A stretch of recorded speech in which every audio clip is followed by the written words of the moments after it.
अस्सलाम वालेकुम। सहाफ़ी में नुसरत जावेद के साथ मतीउल्लाह जान। घड़ी घड़ी की बात है, मुल्क बहुत नाजुक घड़ी से गुज़र रहा है, मगर नुसरत जावेद साहब, हम जिस घड़ी की आज बात कर रहे हैं उससे ज़्यादा तो वो वक्त होता है कीमती जिसकी हमें बात करनी चाहिए, और वो नाजुक वक्त है पाकिस्तान में अहम तरीन तैनाती का। मगर उसके ऊपर हम बाद में बात करेंगे। पहले बात करेंगे हीरों से मुज़य्यन उस घड़ी की जो साबिक़ वज़ीर आज़म इमरान खान बेच चुके हैं, तस्दीक कर चुके हैं और ये मानते हैं कि वो एक तोहफ़ा था जो एक वज़ीर आज़म को दिया गया, रियासत मदीना के एक खुद साख्ता खलीफा को दिया गया, और खलीफा शायद अपनी गुज़र बसर करने के लिए कोई जूतों की सिलाई का काम नहीं कर रहा था, वो इस घड़ी को बेच के अपना ख़र्चा पूरा करने की कोशिश कर रहा था, जो अभी तक की मालूमात हैं। और बड़ी ही एक एम्बैरसिंग सिचुएशन है जो ताज़ा तरीन इंकशाफात हुए हैं उसमें।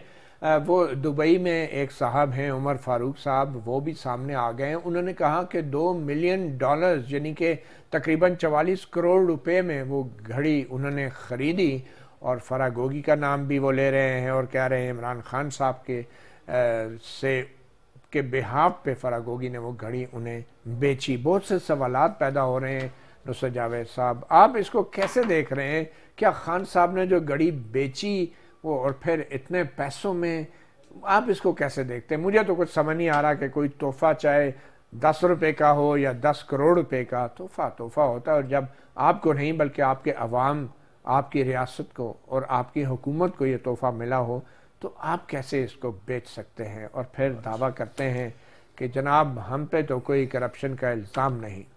देखो मेरे प्यारे भाई, गुजारिश ये है, आज आप काफ़ी जज्बात में हैं और कुछ अल्फाज का चुनाव भी जो है वो काफ़ी तल्ख है। मैं ज़रा ढीठ हड्डी हूँ इस मामले में, सही। जहाँ तक तो इस घड़ी की बात है, वो तो इमरान खान साहब अरसा हुआ खुद कह चुके हैं, मेरी घड़ी मेरी मर्जी, कि मुझे तोहफे में मिली थी, मैंने उसको बेच दिया। मैं आपके इस सवाल से ज्यादा इस बारे में फिक्रमंद हूं। देखिए साहब, एक होता है सहराई मिजाज, जहां से ये घड़ी आई वहां की एक सकाफत है, एक रिवायत है, ठीक। और उनकी सकाफत और रिवायत का एहतराम हमारे लिए बेहद ज़रूरी इसलिए भी है कि मुआशी एतबार से हमारी उस मुल्क के साथ बहुत सारी उम्मीदें, तवक्कुआत वाबस्ता रहती हैं, दरीना मरासिम हैं। जो बात इस पूरे कसिये में नहीं आ रही, वो ये आ रही कि साहब एक तोशा खाना में आई घड़ी, आपके लिए बहुत प्यार से एक सहराई मिजाज के फयाज शख्स ने शौक से बनवाई। ऐसी घड़ी को कस्टमाइज घड़ी कहते हैं। कस्टम में जो बाकायदा, यानी आप डिजाइन आपके पास आते हैं और आप कहते हैं कि वन एंड ओनली, ठीक। तो नजर बज़ाहिर आपने तोशा खाना में उसकी असेसमेंट करवाई, आपको ऑफिसर्स ने ये कहा कि जी इसकी ये मार्केट वैल्यू है, आपने उस मार्केट वैल्यू के 50% देकर या 20% देकर, गालिबन इन्होंने 50% क्योंकि खुद कानून बनाया था, इन्होंने वो घड़ी खरीद ली। 2 करोड़ दिए, 10 करोड़ की असेसमेंट थी, 50% फिर भी नहीं। अच्छा चलो, मैं ये कहता हूं कि 20% या 50%, ईदर ऑफ द टू। उसके बाद आपके लिए जरूरी था कि आप वो घड़ी कम से कम उस वक्त जरूर पहनते जब भी आप कभी किसी गैर मुल्की दौरे पर हों, ताकि जिसने आपको तोहफा दिया है वो खुश हो कि यार इन्हें मेरा तोहफा इतना पसंद आया कि वो उसे इस्तेमाल कर रहे हैं। सही। उसका बाजार में बिकना, खा वो इस्लामाबाद के बाजार में बिके या दुबई के बाजार में बिके, मेरी दानिस्त में वो इमरान खान साहब के लिए नहीं बल्कि पाकिस्तान के लिए एम्बैरेसमेंट का किस्सा है। देखिए, अगर तोशा खाना रेफरेंस के हवाले से साबिक सदर, साबिक वज़ीर आज़म और मुख्तलिफ लोगों पर जो इल्ज़ामात लगते रहे हैं, तो इल्ज़ामात यही हैं कि इन्होंने फलां गाड़ी जो है निहायत कम कीमत पर ख़रीद के तो ज़ाती इस्तेमाल में खर्च करना शुरू कर। मेरा अपना ख्याल है कि इससे डिप्लोमेटिक एम्बैरसमेंट हुई है, हमें एक सिफारती खिफ़त का सामना करना पड़ रहा है। वो तो इसलिए हुई कि मालूमात सामने आ गई। तो खान साहब तो कह रहे थे कि मालूमात सामने आएंगी तो हमारे लिए मुल्की मुफाद में नहीं है, वही बात हुई। तो क्या आपके ख्याल में ये मालूमात सामने भी आनी चाहिए थी? भाई अर्ज ये है कि ये मालूमात उस सूरत में ना आती। देखो मैं तुम्हें एक बात बताऊं, जरा ठंडे दिल से मेरी बात सुनो। अगर आपको कबूतर पालने का शौक है ना, तो बहुत सारे पाकिस्तान में जो कबूतर बाज हैं उनको पता होता है कि यार मतीउल्लाह जान के पास वो जोड़ा है, वो उसकी मुंह मांगी कीमत अदा करने को तैयार होते हैं। अगर आप अमीर आदमी हैं, आपको घोड़ों का शौक है, तो आपको यह भी पता होता है कि बहरीन में उस शख्स के पास, कतर में उस शख्स के पास, अर्जेंटीना में उस शख्स के पास वो घोड़ा है, हाँ? और उसकी ये को कीमत हो सकती है और आप उसे लेने की कोशिश करते हैं अगर आपको अल्लाह ताला ने वसाइल दिए हुए। सही। तो ऐसी घड़ी का बाजार में बिकना और ये कहना कि ये पब्लिक नहीं होगी, ये नामुमकिन बात है। पब्लिक होना दुरुस्त था और अरे भैया, और बहुत पहले हो जानी चाहिए। दुरुस्त या गलत से कतई नजर मैं ये कह रहा हूं, छुपाने की कोशिश की गई, ये छुपाया ही नहीं जा सकता था, छुपाने की कोशिश की गई। मैं अर्ज ये कर रहा हूं ना यही, क्योंकि देखिए आज तो जाहिर है कि हमारे भाई ने बहुत ज्यादा वर्क करके, मेहनत करके, कल क्या किया है शाहजेब ने? शाहजेब ने ये किया है कि इस घड़ी की बातें तो सबसे पहले एक निस्बतन जूनियर नामालूम सहाफ़ी राना इब्रार जो है वो बेचारा इसकी वजह से आरटीआई को इन्वोक करके तो कह रहा था हुकूमत को कि जी मुझे इत्तला, मालूमात तक रसाई के कानून के तहत। अच्छा, वो बेचारा हम जो तारीख राहों में मारे गए हो गया, उस पर सुना है दबाव भी रहा और फिर ये मुख्तलिफ थ्रेट्स भी रही, घर वालों को हरासा किया गया। उसके बाद लाहौर बेस्ड वीलॉगर्स हैं इमदाद सुमरो, उन्होंने इसको उठाया और फिर इमरान शफकत और रजी दादा भी ये बातें कर। मगर सर जो नई और ख़तरनाक इन्फॉर्मेशन थी वो यही थी कि एक शख्स कह रहे हैं कि फराह गोगी का नाम लेके कि उनसे उन्होंने ख़रीदा $2 मिलियन में, और वो रकम बज़ाहिर इलेक्शन कमीशन के सामने भी जाहिर नहीं की इमरान खान साहब ने। या तो वो गोगी साहब अपना हिस्सा ज़्यादा ले गई और ख़ुद बेच दिया, या फिर खान साहब को पता नहीं, उन्होंने बताया नहीं कि कितने। मेरे साथ एक सबसे बड़ा मसला ये है कि इसके जवाब में देखो ना, आखिर मैं मजबूर हूं सोचने पर ना,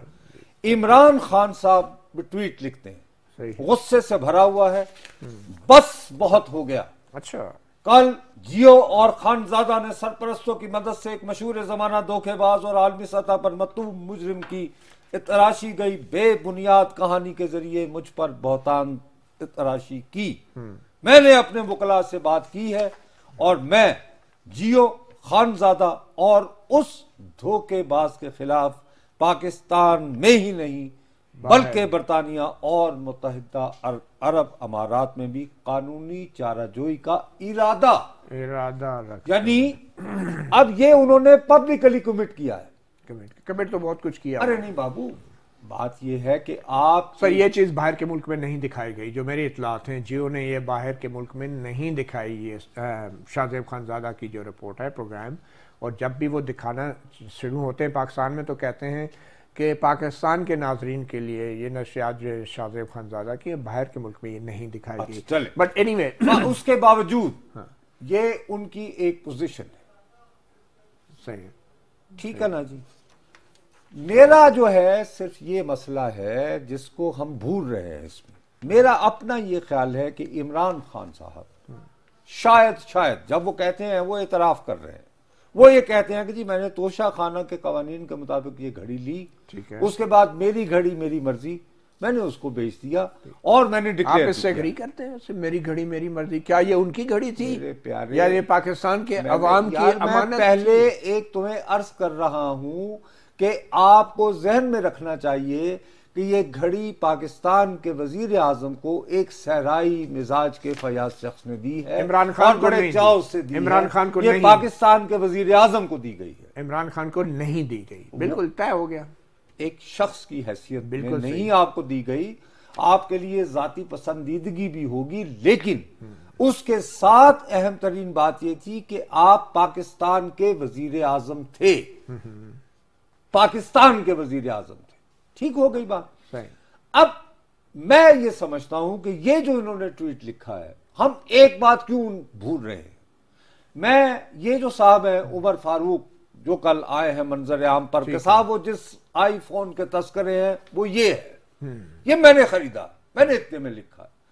मैं उनकी इस दास्तान पर आंख बंद करने को एक सहाफी होने की हैसियत में फिर बहुत तैयार नहीं हूंगा। बिल्कुल सही है। देखिए, इन साहब की अपनी एक हिस्ट्री रही है। इनका शहजाद अकबर से झगड़ा रहा, हाँ? जो कि उस जमाने में एहतसाब के, और हो सकता है वो ब्लैकमेल हो के उन्होंने ये सब सौदा किया। बाबू मेरी इल्तिजा सुन लो ना, मैं जो तुम्हें कह रहा हूं कि एक ऐसी नायाब चीज मार्केट में बिक गई हो तो ऐन मुमकिन है कि फर्ज करो कि इमरान खान साहब ने वो घड़ी बेची मतीउल्लाह जान को, लेकिन बात बाजार में मैं तुम्हें कहा ना कि वो तो बिक गई, ठीक है ना, ओपन हो गई। उसके बाद इन्होंने मतीउल्लाह जान से राब्ता किया, उन्हें कहा कि भाई साहब आए मेरे साथ, और उन्होंने खरीद के, जब उन्होंने खरीद लिया तो वो ये कह रहे हैं कि असल में मैंने घड़ी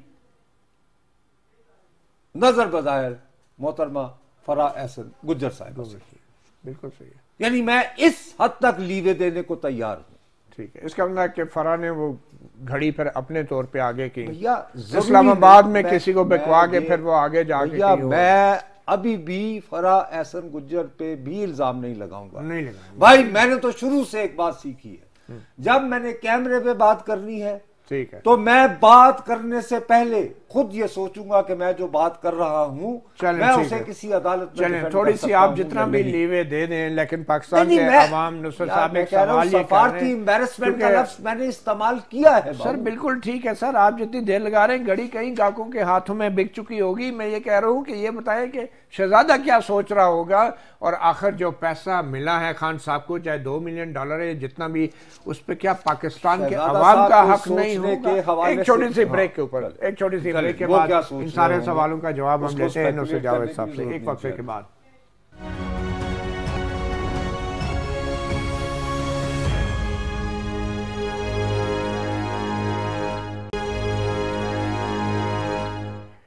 साफी प्रोग्राम में हम बात कर रहे हैं कीमती घड़ी की, मगर कीमती वक्त की बात अभी तक नहीं हुई। मगर सवाल फिर वही है, नुसरत जावेद साहब शहजादा क्या सोच रहा होगा? मेरे ख्याल में, मुझसे अगर आप ये पूछें तो मेरे ख्याल में शहजादा सोच रहा होगा कि अगली बार जब कोई पाकिस्तान का वज़ीर आज़म आए तो मैं उससे पहले ही पूछ लूँ कि आपको घड़ी चाहिए या $2 मिलियन कैश में दे दूं आपको। नहीं होता अभी क्या तासुर होगा शहजादा साहब? यार अभी जो प्राइम मिनिस्टर बने हैं वो भी तो मिलके आए ना, क्या वो इस तरह यार सफारती दुनिया में? और अब की बार बिल्कुल कोई तोहफा नहीं दिया, मुझे नहीं लगता कि उन्होंने कोई तोहफा दिया होगा।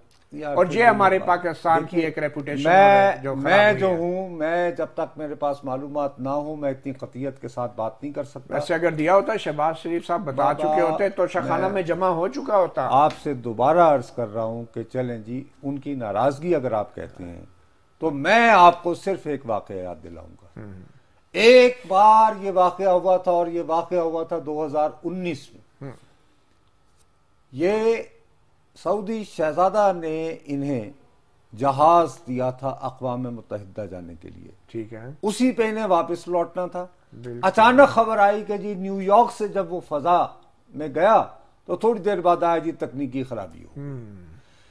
मैं ये गुमा करने को मजबूर हूं, गुमा, ठीक है, कि शहजादा साहब को उस वक्त ये खबर मिली कि मेरे तोहफे के साथ ये किया गया है, ये मेरा गुमान, और इस वजह से उन्होंने जहाज फिर, जी हाँ, उसके बाद इन्हें फिर जाहिर है कि वो उन्होंने कहा जहाज, और जहाज के ड्राइवर को कहा वापस आ जाओ, ये अपनी टैक्सी करके जाएंगे। अरे यार जो भी बहरहाल, लेकिन मेरी दानिश में अगर वो जो वाकया है वो मेरा ख्याल है कि वो रिफ्लेक्ट कर रहा था उनके फौरी एक यानी मिजाज का। चले अगर आप इस तरह सर, अब अगला एक सवाल ये उठता है कि घड़ी तो जितनी भी कीमती थी, 45 करोड़ की थी, 50 करोड़ की थी, लेकिन इन पैसों पे हक क्या इमरान खान का था? इमरान खान का चाहिए था कि वो अपनी जेब में डालते, अपनी सड़क बनाते मोहल्ले की, या फिर कोई लीडर होता तो ये अवामी बहबूद के लिए? क्योंकि सारी दुनिया से चंदा इकट्ठा करते हैं इमरान खान, और वो दावा करते हैं कि उनके कहने पे अरबों रुपए इकट्ठे हो जाते हैं। तो एक ऐसा शख्स कि जिसके कहने पे अरबों रुपए इकट्ठे होते हैं अवामी फलाही मंसूबों के लिए, शौकत खानम के लिए, सैलाब के लिए, क्या 45 करोड़ रुपए उसको जेब में डालने चाहिए थे या शौकत खानम को देने चाहिए थे?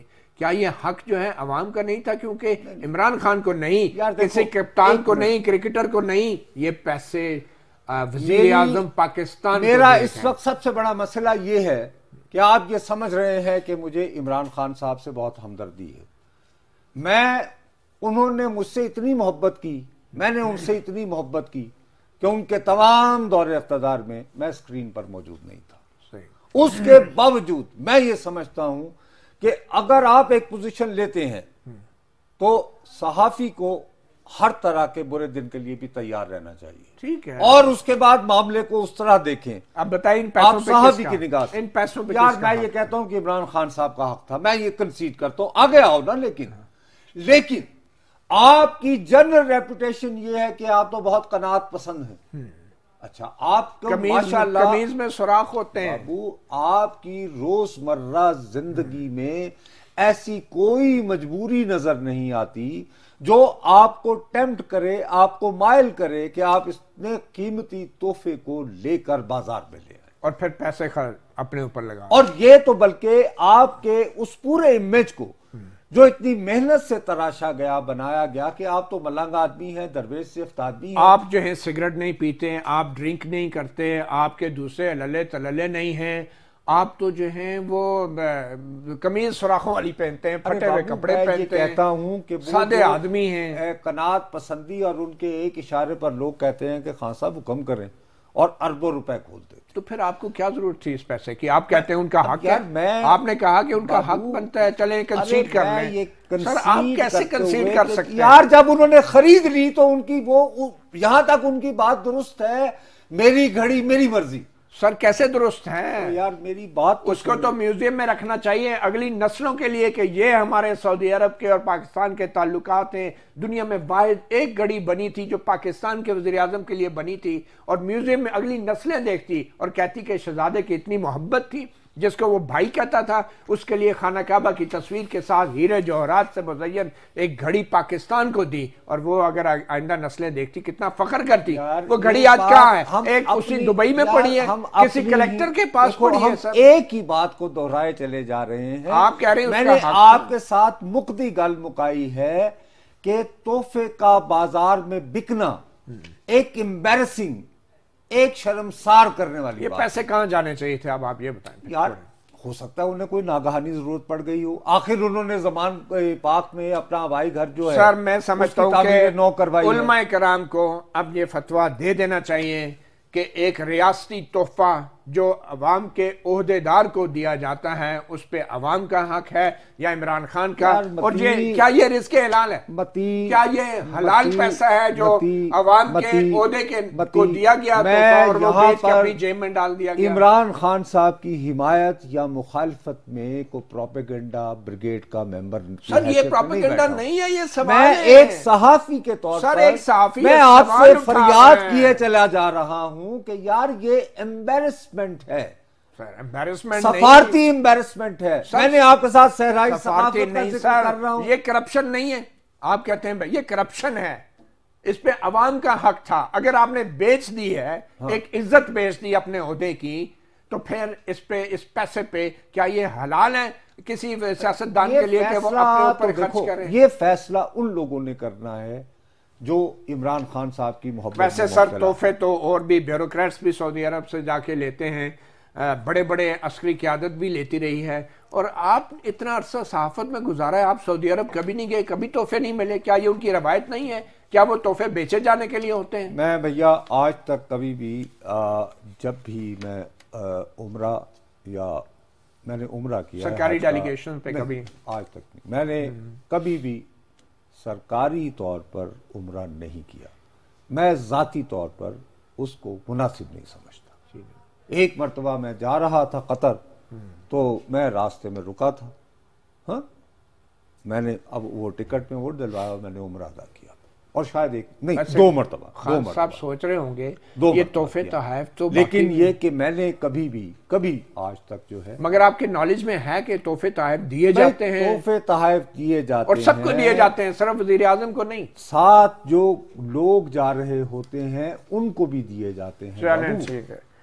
लेकिन मैं कंसीड कर चुका हूं। सबसे पहले प्रोग्राम का आगाज होते ही मैंने दो बातें आपको कही हैं, बराए मेहरबानी उनको मजीद मत रगे दें। एक, मैं कह रहा हूं कि ये पाकिस्तान के लिए सफारती एम्बैरसमेंट का बायस है। ठीक है। नंबर 2 बात यह है कि शहजादा साहब की खफगी का मुझे गुमा है कि वो जो उन्होंने जहाज का हुआ था वो इजहार था, मुझे गुमा है। और तीसरी बात, नहीं, जो तीसरी बहुत इंपॉर्टेंट बात है, मैं फिलहाल आंखें बंद करके ये बात तस्लीम करने को तैयार नहीं हूं कि उमर फारूक साहब, हो सकता है वो दुरुस्त कह रहे हैं, लेकिन मैं एक शक की मिजाज वाला सहाफी उमर फारूक साहब की स्टोरी को एज इट इज कबूल करने को तैयार नहीं हूं। हो सकता है इस्लामाबाद में मतीउल्लाह जान ने खरीदी, उन्हें खबर मिली, उन्होंने मतीउल्लाह जान से खरीदी। मगर सर, आपके या मेरे बतौर साफी कबूल करने से कुछ नहीं होगा। अब हकायक और इमरान खान ने जो हकायक देने, उनके ऊपर अवाम अपनी दोनों का होगा ना। अच्छा नुसरत साहब, हम घड़ी की बात तो हो गई 45 करोड़ की, मगर जिस नाजुक घड़ी से ये पाकिस्तान और ये कौम गुजर रही है, अहम तरीन तैनाती के हवाले से घड़ी भी निकल गई हाथ से और अब वक्त भी निकला जा रहा है। एक छोटी सी ब्रेक के बाद हम उस पर बात करेंगे।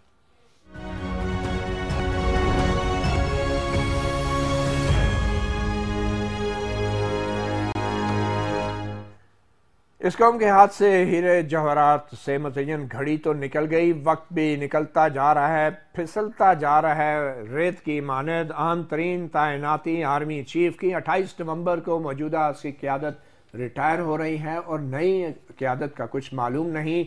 समरी ने आना है पिंडी वजारत दफा से, और लॉन्ग मार्च ने भी आना है पिंडी से ही। अब लगता यह है बज़ाहिर के लॉन्ग मार्च और समरी, नुसरत जावेद साहब, लगता है खान साहब समरी लेकर आएंगे किसी के बिहाफ पे और कहेंगे इस पे दस्तखत करो। ये बड़ी अजीब बात है। और हमारे एक साथी सहाफ़ी हैं रियाजुल हक साहब, बड़े ब्रिलियंट जर्नलिस्ट हैं, उन्होंने डॉन में फ्रंट पेज की एक स्टोरी दी है कि अब एक नया कानून लाया जा रहा है। पहले था एक्सटेंशन का, जिसके लिए पूरी पार्लियामेंट इकट्ठी हुई, बड़ी हंगामी बुनियादों पे कानून साजी हुई और एक्सटेंशन हो गई मौजूदा आर्मी चीफ की। और अब जो कानून लाया जा रहा है उसमें एक नया वर्ड मुतारफ कराया जा रहा है, उसका वो वर्ड है रिटेंशन। रिटेंशन यानी किसी बंदे को रिटेन रखा जाए, रिटेनर के तौर पे कुछ अरसे के लिए रोक दिया जाए, कहीं जाना नहीं है, आप बरकरार रहें, काम जारी रखे जाए, बरकरार रखा जाए। मुझे तो लग रहा है नुसरत जावेद साहब, अब अगला जो 3 साल बाद तैनाती होगी उसके लिए नया कानून आएगा और उसमें लफ्ज डाला जाएगा प्रिटेंशन, यानी कि आप प्रिटेंड करें कि आप काम जारी रखें। ये इस तरह की कानून साजियाँ ये बिल्कुल असूल के बरखिलाफ। पहले एक्सटेंशन, अब रिटेंशन। बज़ाहिर तो ये कानून पास होता नजर नहीं आ रहा। और इस स्टोरी से एक पैगाम जरूर चला गया है कि जो सीनियर तरीन शख्स अगर फहरिस्त में था भी, मगर वो 2 दिन पहले अगर रिटायर हो रहा है तो वो शायद कंसीडर ना किया जाए, क्योंकि कानून नहीं है और ख़ास तौर पे रिटेंशन का कानून नहीं है। तो ये क्या कशमकश है? आपको नजर आ रहा है कि कशमकश है? देखिए, मेरी एक आदत है, मैं अपने किसी साथी की ज़ात से बालातर होकर जो स्टोरी एक रीडर के तौर पर जो मैं पढ़ता हूँ, बिल्कुल सही है, मैं इस बात पे यानी मुसर हूँ। इस हुकूमत की ये पहले दिन से पोजीशन है और ये मैं को खुफिया बात नहीं कर रहा। इस हुकूमत के नुमाइंदा और ख़ास तौर पर साबिक वज़ीर आज़म तकरीबन अपनी हर दूसरी तीसरी अपीयरेंस में ये कहते रहे हैं कि वो जो कानून है वो पहली फुर्सत में ख़त्म होना चाहिए, जिसके तहत री अपॉइंटमेंट हुई थी, एक्सटेंशन हुई थी वो, लेकिन उसके लिए लफ्ज़ री अपॉइंटमेंट यूज़ हुआ था, ठीक है ना। और वो उस मुसीबत में डाला था हमारे बहुत जय्यद जज साहब, जो कि उन दिनों हक़ व सदाकत की अलामत समझे जाते थे। उन्होंने कहा कानून नहीं है, पार्लियामेंट बना दे, हम 6 महीने देते। वो तो 11-11 साल भी देते रहे, खैर, लेकिन 6 महीने उन्होंने दिए। आपसे अर्ज कर रहा हूं कि हक़ व सदाकत की अलामत ने एक टाइम बम उछाल के फेंक दिया। मैं दियानतदारी से ये समझता हूं कि ये हमारे भाई ने जिस कानून का हवाला दिया है, मुजव्वज़ा कानून है, मुजव्वज़ा कानून का जिसका हवाला दिया है, ये गालिबन उस सोच के तहत तैयार हुआ था कि जी हमने वो जो कानून 12 मिनट में पास किया था वो दुरुस्त नहीं था, उसमें तब्दीली की जरूरत है, इसका तैनाती से कोई ताल्लुक नहीं, लेकिन तब्दील नहीं हो रहा, उसमें ऐड किया जा रहा है। जो भी तरमीम हो रही है उस तरमीम से कुछ निकालना मकसूद है ना। हाँ, उसमें नई चीज ऐड की जा रही है। एक महीना पहले इसी खबर में, हमेशा वो कहते हैं फाइन प्रिंट पढ़ो, इसी खबर में है कि मिनिस्ट्री ऑफ डिफेंस ने पिछले महीने ये जो तरमीम मुजव्वज़ा जो इसमें जिन्हें बयान किया गया है उनको कहा कि ठीक है, गो अहेड, फाइन, अगर आप करना चाहते हैं तो। किनको कहा? हुकूमत को यार। अरे भाई, इन्होंने एक लॉ बनाया तो मुतल्लका मिनिस्ट्री को तो भेजा होगा ना कि हम ये करना चाह रहे हैं, उन्होंने देखा, यानी ये खबर के मुताबिक, हुकूमत की ख्वाहिश के मुताबिक खबर की बात कर रहा हूं ना, हो गया ना, लगता है। अब मैं कहता हूं कि ये एज इट इज ये मंजूर भी हो जाए तो इसकी मंजूरी को लिए आपको फौरी तौर पर कौमी असेंबली का इजलास तलब करना है। वहां पे भी बड़ी मारामुरी कर लें तो 12 मिनट में तो पास नहीं होगा ना। ठीक है, चलें, वहां से आपने करवा लिया, सेनेट में जहां पे के पीटीआई इतनी भारी भरकम तादाद में मौजूद है, वो कैसे पास होने देगी? ठीक है, अभी 20 को पार्लियामेंट का सेशन हो रहा है जॉइंट, तो सुन लो ना, 20 तारीख को आप एकदम से तो मसवदा पेश नहीं कर देंगे ना कि जी ये तो फौरन करें। सही है। अच्छा, अब वो हो जाए, और अगर ऑर्डिनेंस, मेरी बात तो सुन लो ना, अगर पार्लियामान की बात करनी है, कानून की बात करनी है, ऑर्डिनेंस तो जिस बारे में जी, तो आपको बहुत जल्दी है ना, है, आप उसको करें कि जी आज ऑर्डिनेंस इशू कर दें, काबीना का इजलास हो गया, सही है, सदर साहब वापस भेज देते हैं रिकंसिडरेशन के लिए, उनके पास तो 15 दिन है। डिपेंड करता है उस कानून का फायदा किसको होगा, सदर साहब जरूरी नहीं है कि वापस भेज दें। फिर वही मैं आपसे रो रहा हूं खुदा के लिए, सही, हमें सहाफत के तौर पर कानून साजी की बात हो रही है।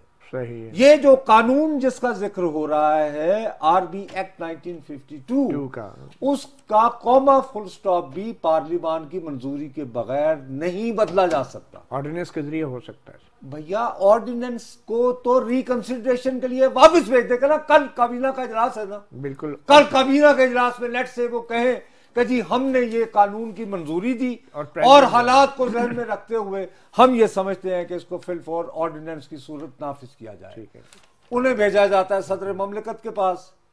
मगर सर सीधी बात करें, अगर इस रिटेंशन का फायदा उस शख्स को हुआ जिसको इमरान खान चाह रहे हैं कि कुछ देर और रह जाए, तो फिर तो अलवी साहब क्यों डिले करेंगे? कि उस वक्त इस कानून में जो तब्दीलियों की जरूरत थी, उस वक्त जो लोग लियाकत से मालामाल थे, जो लियाकत से मालामाल थे, और हमारे कानून साजों को जो आज जमहूरियत के बड़े बड़े चैंपियन बनते हैं, उनको कब 12 मिनट में पास होगी, बिल्कुल, और 12 ही मिनट में सेनेट में पास हुई। सर खबर की भी अहमियत है और खबर के भी मकासद हो सकते हैं। हाँ, और वो देखे ना, अब खबर छपी है तो किसी ने तो छपवाई है, तो ना भाई, किसी ने तो खबर दी है ना, साफी को तो खबर चाहिए। देखो ना, तो इसके क्या मकासद हो सकते हैं? अखबार की बात हो रही है, वो हमारे यहाँ का बहुत मुअक्कर, बहुत जय्यत अखबार माना जाता है, न्यूज़पेपर ऑफ हिस्ट्री। ठीक है, उन्होंने पहले भी ये खबर इसी एक दिन पहले आपने डॉन का नाम लिया था, आज भी ले लो, कोई बात। मैं सिर्फ ये अर्ज कर रहा हूँ कि जो भी भाई मेरे वहाँ पे भी दोस्त हैं, मेरे साथी हैं, तो वो क्यों खबर छपी आप बात? यार, मैं किसी की नीयत पे कैसे शुबा कर सकता हूँ, लेकिन वहां पे पहले जो खबर छपी, ये तकर्रुरी का मौजू लेकर, इसीलिए तो मैं रो रहा हूँ, चीख रहा हूँ, चिल्ला रहा हूँ, फरियाद कर रहा हूँ कि वजीर आजम साहब आए। उसमें यह था कि ना ताड़ी गाल ना साड़ी गाल, ए बंदे हो सकते, थर्ड ऑप्शन है। अब ये कि इसमें रिटेंशन और ये इससे फौरी पता तासुर एकदम से क्या जाता है एक आम आदमी के जहन में, और शायद ये कहीं ये बाजवा साहब को तो सी दे रहे हैं।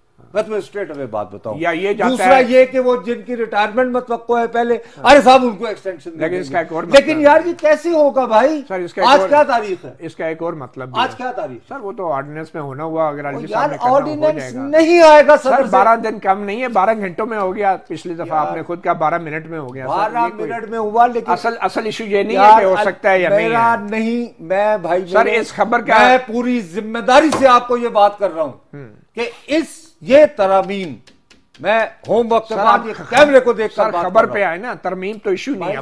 मैं आपसे दोबारा ये कह रहा हूं कि मैं किसी की नियत पर कैसे शुबा करूं। अच्छा, लेकिन मैं सिर्फ ये आपको मैं जवाबी खबर दे रहा हूं कि इस खबर को जल्द मंजूर करवाने की या तकर्रुरी के हवाले से उन्हें कतन कोई जरूरत नहीं। अच्छा सर, अब मेरी बात एक जरूरत है, मेरी बात सुन ले सर, मेरी बात सुन ले, गुजारिश, थोड़ी सी गुजारिश सुन ले।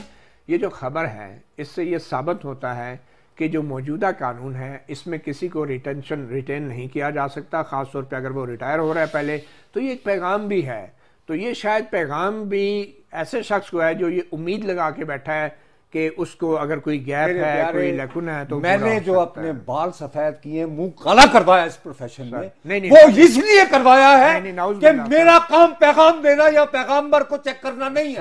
मैंने खबर को खबर के नुक्ता नजर से देखना। सर खबरें पैगाम के लिए छपवाई जाती हैं, फिर मैं क्या करूं? फिर कई दफा आप सच्ची खबरें छापते हैं लेकिन वो भी किसी के लिए पैगाम होता है। तो फिर ये खबरें देना बंद कर दें तो फिर नहीं सर, अच्छा ऐसा करें, बात करें कि हमारा काम है, हमने तज्जिया करना है। ये घड़ी की बात करें सर, इसका मतलब क्या है भाई? मैं उस पे क्या खबर का किसके लिए पैगाम है? मैं कैसे किसी की नियत पर शुबा करूं? मेरे ख्याल मैं तो एक रीडर के तौर पर आपको बता रहा हूं और साथ में आपको ये खबर दे रहा हूं सर कि ये खबर जिस मामले से इसका ताल्लुक जोड़ा जा रहा है उससे नहीं है, उससे नहीं होनी। और हुकूमत को मैं तुम्हें दोबारा कह रहा हूं, मगर सर इसकी ये जिन तरामीम की बात हो रही है उन्हें फौरी तौर पर लागू करने की कोई जल्दी नहीं है, ये मैं जिम्मेदारी से कह रहा हूँ। ठीक है सर, बिल्कुल। ये तो ये देखिए, हर खबर का एक टाइमिंग होता है। अरे वो टाइमिंग के अब टाइमिंग बहुत मर्जी है, फिर ये सही है। मगर मुझे भी व्हाट्सएप के से कराओ, मैं आपको अभी, क्योंकि आप खबर के ऊपर बात नहीं उससे करना चाह रहे, व्हाट्सएप से तो फिर मोटिव ही लगता है ना कि किसी के कहने में भाई मेरे मैं अब फिर वही बात। ओके सर, क्विकली सर, असल बात मैं किसी की नियत पे सर बड़ी नाजुक घड़ी है और इस वक्त हमारा निज़ाम, हमारा वजीर आजम कोरोना में है, वो आर्मी चीफ से भी मुलाकात नहीं करेंगे आइंदा चंद दिन। लगता ये है कि मैं हरगिज़ हैरान नहीं होऊंगा इससे पहले कि तुम शॉप क्लोजिंग करो। एक मिनट मत, सिर्फ एक बात मैं तुम्हें कह दूं, मैं हरगिज़ हैरान नहीं होऊंगा अगर कल वफाकी काबीना के इजलास के बाद वजारत दफा से समरी मांग ली जाए। चलें, ठीक है, ये बहुत अच्छी बात है। एक फ्री फॉल है, जहाज से छलांग लगी है और 2 शख्स हैं जो बड़ी तेजी से जमीन की तरफ फ्री फॉल में जा रहे हैं। देखना यह है कि हम वक्त पर पैराशूट खोल पाएंगे या नहीं, और ये फ्री फॉल में हमारा निज़ाम भी है, सिर्फ चंद अशखास नहीं। मतीउल्लाह जान और नुसरत जावेद को इजाज़त दीजिए। अल्लाह हाफ़िज़।